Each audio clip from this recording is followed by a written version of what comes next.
For 1995 team అందరికీ, all 24 crafts ఉన్న team వాళ్ళందరికీ ఆల్ ద బెస్ట్. ఈ సినిమా పెద్ద సక్సెస్ కావాలని కోరుకుంటున్నాను. థ్యాంక్ యూ అండి. ఈరోజు ఇండియాలో తెలుగు సినిమా అంటే టాప్ రేంజ్లో ఉంది. అందుకు నిజంగా తెలుగు ఆర్టిస్టులు కానీ తెలుగు ఫిలిం ఇండస్ట్రీ వాళ్ళందరూ కూడా గర్వపడే సమయం ఈరోజు. ఒకప్పుడు తెలుగు సినిమా అంటే ఎక్కడో ఉండేది, అలాంటిది చాలా ఎత్తుకు ఎదిగింది. అలా ఎదగడానికి కారణం ఈరోజు పాన్ ఇండియా అని తీయడం, వందల కోట్లు ఖర్చు పెడితేనే కానీ ఒక 5-6 భాషల్లో తీయలేకపోతున్నారు. ఇలాంటి సందర్భంలో ఒక చిన్న హీరో అంటే చిన్న పెద్ద అనేది పక్కన పెడితే, కొత్త హీరోతో ఒక కొత్త డైరెక్టరు ఇలాంటి ప్రయోగం చేయడం చాలా గట్స్ ఉన్న విషయం. ప్రవీణ్ గారికి నిజంగా కంగ్రాట్స్ అండి. చాలా గట్స్తోని ఈ సినిమా చేశారు. మీరు మొన్న వచ్చి నాకు చెప్పారు, అంతకుముందే మా గణేష్ ముత్యాల ఆయన వివి వినాయక్ గారి బంధువు, నైబరు, పక్కింటనే ఉంటాడు. నాకు చెప్పాడు ఇంతకుముందే సినిమా ఒకటి చేస్తున్నాము అన్నయ్య అని. కానీ బట్ మొన్న ప్రవీణ్ గారు వచ్చి నాతో చెప్తున్నప్పుడు నేను అన్నా, ఎంత గట్స్ అండి, అన్ని భాషల్లో తీశారు, ఎంత బడ్జెట్ అయిపోయి ఉంటుందో అంటే, అలా 100 కోట్లు అయితే మేము చేయలేదండి అని. ఇదొక ఎగ్జాంపుల్. ఇలాంటి సినిమాలు కనుక ఆడితే మాలాంటి వాళ్ళు ఇంకా ఎన్నో సినిమాలు చేయడానికి అవకాశం ఉంటుంది. ఈరోజు చాలామంది ప్రొడ్యూసర్స్కి సరైన కోఆపరేషన్ లేదు, అది ఇది అని అంటారు. మా ప్రసన్న కుమార్ గారు, మా అన్నయ్య, ఆయన ఈరోజు ఫిలిం ప్రొడ్యూసర్స్ కౌన్సిల్లో కూర్చుని ఆయన మొట్టమొదటిగా చూసేది చిన్న ప్రొడ్యూసర్స్కి ఎలా హెల్ప్ చేయాలనేది మాత్రమే చూసే వ్యక్తి ఆయన. సో ఇలాంటి వారి సహకారం తీసుకొని మీరు ఫైనాన్షియల్గా కనుక ఈ సినిమా నిలబడింది, మీరు ఖర్చు పెట్టినవి మొత్తం వచ్చినాయి అని అంటే, మీ వెనుక ఎంతోమంది పాన్ ఇండియా సినిమాలు తీయడానికి ముందుకు వస్తారండి. I wish you all the best team. Ganesh తర్వాత చాలా తగ్గినట్టు ఆల్ ద బెస్ట్ అండి. కానీ కళ్ళు తాగుతున్న టైంలో మీరు హానికరం అని రాయలేదు, అంటే దట్ ఈజ్ ఆయుర్వేదం. నిజంగా ఐఎమ్ వెరీ ప్రౌడ్ ఆఫ్. ఎందుకంటే మా కళ్ళు ఇది, మేము ఒక గౌడ జాతికి సంబంధించినటువంటి మేము ఒక వ్యక్తిని, మేము దీన్ని గర్వపడుతున్నా. ఎందుకంటే ఇది హానికరం కాదు, ఇది యొక్క ఆయుర్వేదంగా నిజంగా ఇది ఆయుర్వేదం అని చెప్పుకోవడానికి 360 రోగాలను నయం చేసేటువంటి కళ్ళు. మీరు అందరూ బ్రహ్మాండంగా తాగండి, ఎవ్వరికి నిషేధం లేదు. చిన్న పిల్లల నుంచి పండు ముసలి వరకు దీన్ని తాగొచ్చు.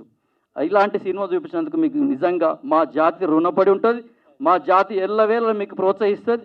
100% మీకు మేము కూడా కోఆపరేషన్ చేసి మా తెలంగాణ ఉన్నటువంటి గౌడ్లందరినీ ప్రోత్సహించమని చెప్తాం. దీనికి జిల్లాకు మేము చాటి చెప్తాం, మీ సినిమాలను అంటే ఆదరించమని చెప్తాం. ఇంతకుముందు కూడా బాలకృష్ణ గారు కూడా సినిమా తీశారు ఒకసారి, కళ్ళు కాంపౌండ్. ఆ కళ్ళు మీద ఒక పాట సాంగ్ పాడారు, దాన్ని మేమంతా సన్మానం చేసినాం అతనికి. ఎందుకంటే మా జాతి యొక్క దాన్ని ఇంకోటి ఏంటంటే, కళ్ళు అనే దానికంటే కూడా ఇప్పుడు కొత్తగా మేము నీరా కేప్స్ నెలకొల్పినాం. తెలంగాణ గవర్నమెంట్ వచ్చిన తర్వాత నీరా కేప్ను మేము నెక్లెస్ రోడ్లో పెట్టించినాం బ్రహ్మాండంగా, బెంజ్ కారులో. ఇదే భరద్వాజ్ గారు చెప్పినట్టు మీ ఇక్కడ ఉన్న వాళ్ళంతా, నేను ఒకరోజు వస్తే టైం ఇస్తే కూడా మీ అందరిని తీసుకుపోయి నేను కూడా నీరా కేప్లో కేప్ దాపినట్టు కళ్ళుని కూడా దాపిస్తా. ఎందుకంటే ఒక దగ్గర కేప్ షాప్కి వెళ్ళి మీరు ఎట్లా తాగుతారో మా నీరాను కూడా మేము అట్లా దాపగలుగుతాం. ఎందుకంటే సగర్వంగా చెప్పగలుగుతున్నాం, మేము తెలంగాణ గవర్నమెంట్ వచ్చిన తర్వాత నీరా కేప్ని ఏర్పాటు చేసినామని చెప్పడానికి గర్విస్తున్నాం. ఏ రోజైనా కానీ కళ్ళు తాగాలంటే నామూషిగా ఫీల్ అయ్యేవాళ్ళు. మీరు 1995 చూపించారంటే 1995లో కళ్ళు తాగే వాళ్ళు దొంగతనం అనేది కళ్ళు తాగేటోళ్ళు. ఇప్పుడు మేమేం చెప్తున్నాం, హైదరాబాద్ నడి బొడ్డు మీద నీరా కేప్ నెలకొల్పినాం. మీరు అందరు పోయి బ్రహ్మాండంగా తాగిరండి. అందరూ ఎక్కడ దొంగతనం లేదు. ఇది అందరు చెప్పి నేను అందరూ మెచ్చుకునే విధంగా మీ అన్నీ. ఇంకోటి నీరా కేపులో అంటే మూలికలు ఉంటాయి, ఇక్కడ మూలికలు ఉన్నట్టు ఈ ఆయుర్వేదం మీద చేసినందుకు మేము కూడా ధన్యులం. మా జాతి ధన్యం ముందు. ఎందుకంటే దీంట్లో బాగా మీకు ఏంటంటే ఈ యొక్క జాతిని వెలికితీసి వారి యొక్క వృత్తిని మీరు బాగా చూపించడానికి కోరుకుంటున్నాం. కానీ దాంట్లో మాత్రం ఎలాంటి భంగం కలిగించే విధంగా చూడండి, అదే చూడకండి. దాన్ని మాత్రం మేము కొంత ఇలాంటిది ఉండేమనుంటే కట్ చేసుకోండి. Not only Telangana, overall India Gouds గురించి మాట్లాడుతున్నాను నేను. ఓవరాల్ ఇండియా గురించి మీరు కష్టపడ్డది 3 రాష్ట్రాలలో కష్టపడ్డదని నాకు తెలుసు. మా మిత్రుడు కూడా చెప్పిండు ఆల్రెడీ, మా అన్న. మీరు అందరూ బాగుండాలి, ఈ సినిమా బాగా హిట్ కావాలి. మీరు చాలా ఇంప్రెస్ అయ్యాను. I wish all the team members to have a great success.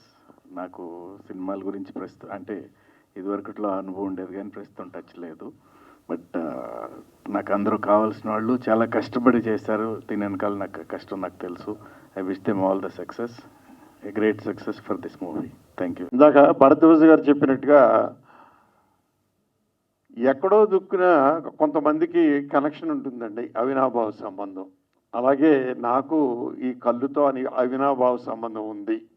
మా పూర్వీకులందరూ కూడా కళ్ళు కాంపౌండ్లో పనిచేసి కళ్ళు గీసి గీతగాళ్ళుగా పనిచేసి గీతగాళ్ళుగా వచ్చిన వాళ్ళే. మా తాతలు కానీ మా పెదనాన్నలు చిన్నాన్నలు మా ముత్తాతలు అందరూ కూడానండి. అయితే మా నాన్నగారు డాక్టర్ అయ్యారు. డాక్టర్ అయ్యి అక్కడి నుంచి నన్ను ఏదో డైరెక్టర్ని చేశారు ఆయన. మేము ఇలా వచ్చేసాం మేమండి. సో ఆ విధంగా మాకు కూడా అవినాభావ సంబంధం ఉందండి నాకు కళ్ళుతోటి. ఇకపోతే ఒకరోజు నా మిత్రులు సౌరి గారు డైలాగ్ రచయిత, ఆయన ఫోన్ చేసి ఇట్లాగా మిమ్మల్ని కలవాలి నేను ఒకసారి అన్నారు. కలవంటారండి సార్ అని టైం తీసుకున్నారు, వచ్చారు. వారితో పాటు వీరు వచ్చారు, ప్రవీణ్ గారు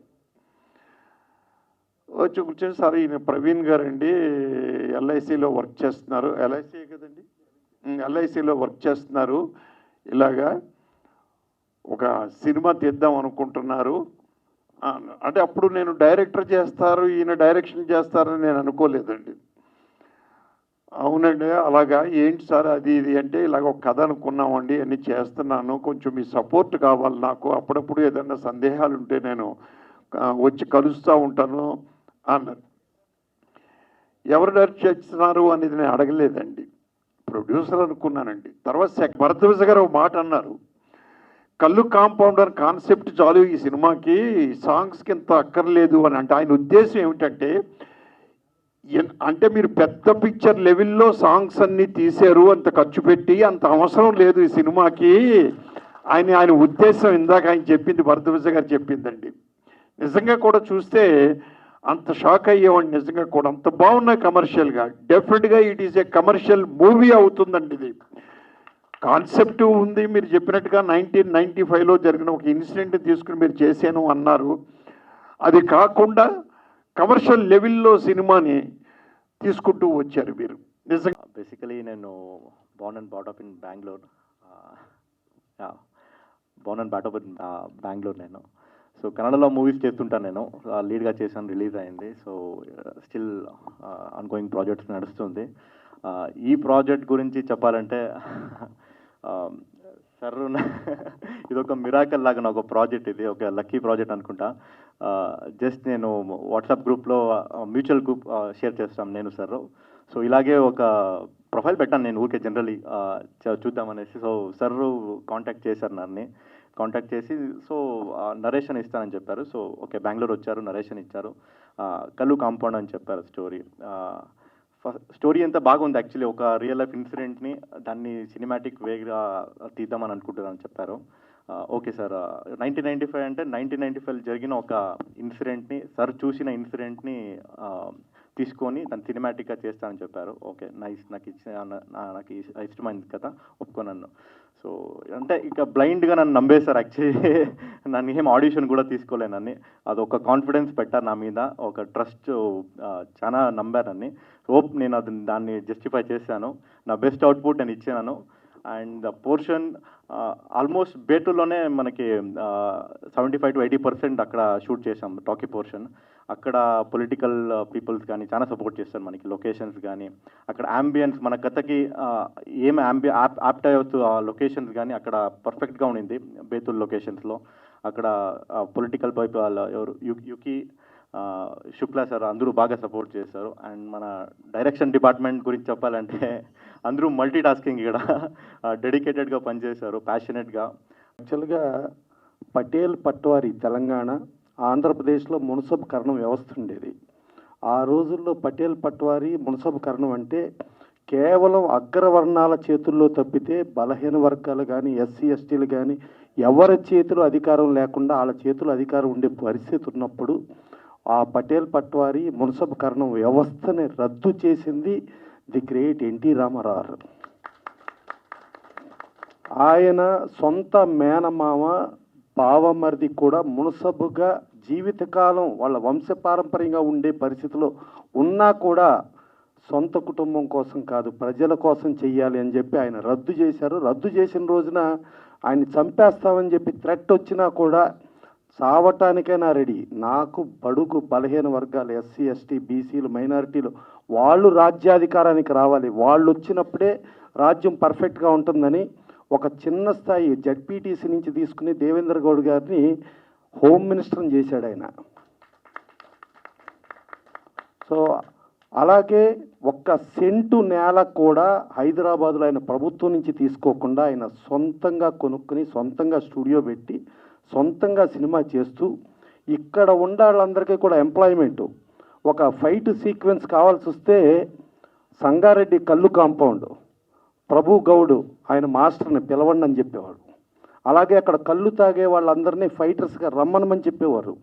అలా ప్రభు గౌడ్ గారిని ఫైట్ మాస్టర్గా, అక్కడ కళ్ళు తాగే వాళ్ళని ఫైటర్స్గా, అలాగే ముక్కురాజు గారు డ్యాన్సర్స్ అట్లా చూసుకుంటా ఇక్కడ తెలంగాణలో ఉన్న మ్యాక్సిమం ఎంప్లాయ్మెంటు సినిమా ఫీల్డ్కి ఇచ్చేసింది ది గ్రేట్ ఎన్టీ రామారావు.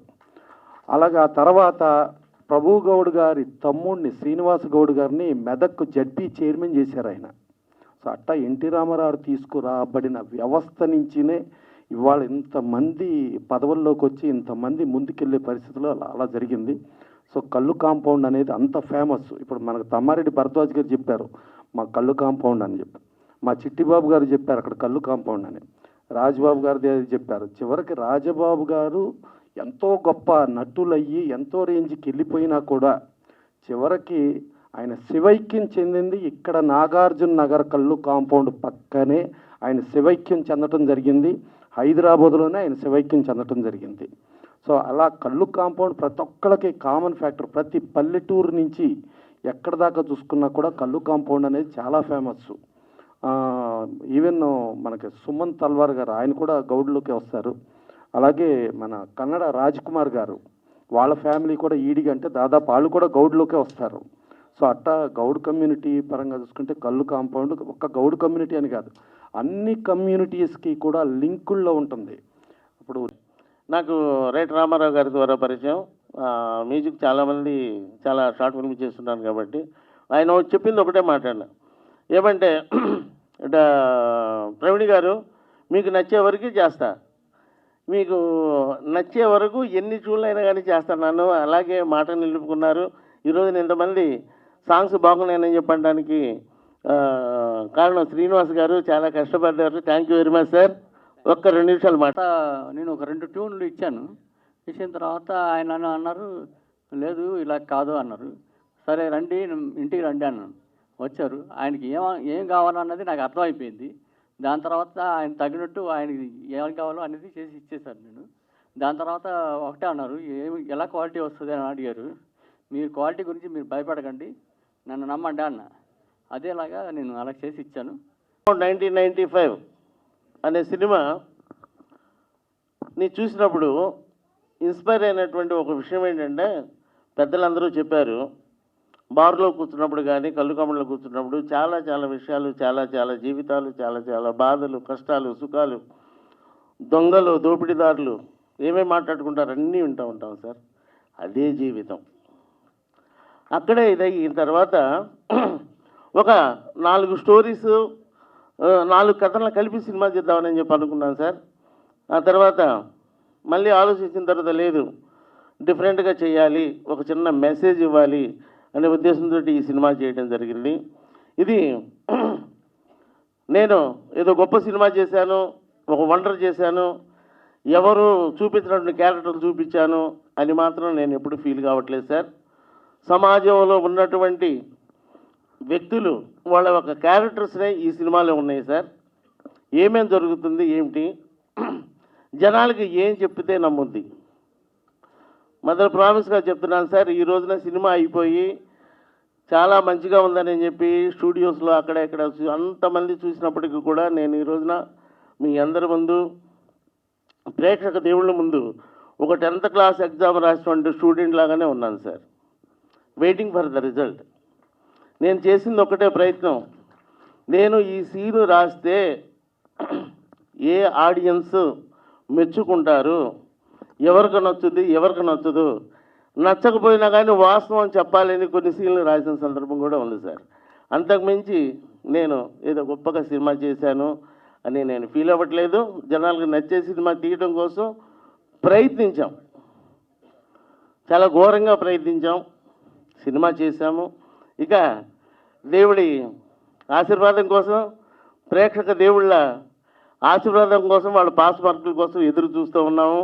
దీనికి మీడియా మిత్రులందరూ కూడా సహకరించి ప్రమోట్ చేయవలసిందిగా పెద్దలు అందరూ ఆశీర్వాదాలు మాకు ఇచ్చారు సార్. ఈ సినిమా గురించి నేను చెప్పదలుచుకున్నది అదే.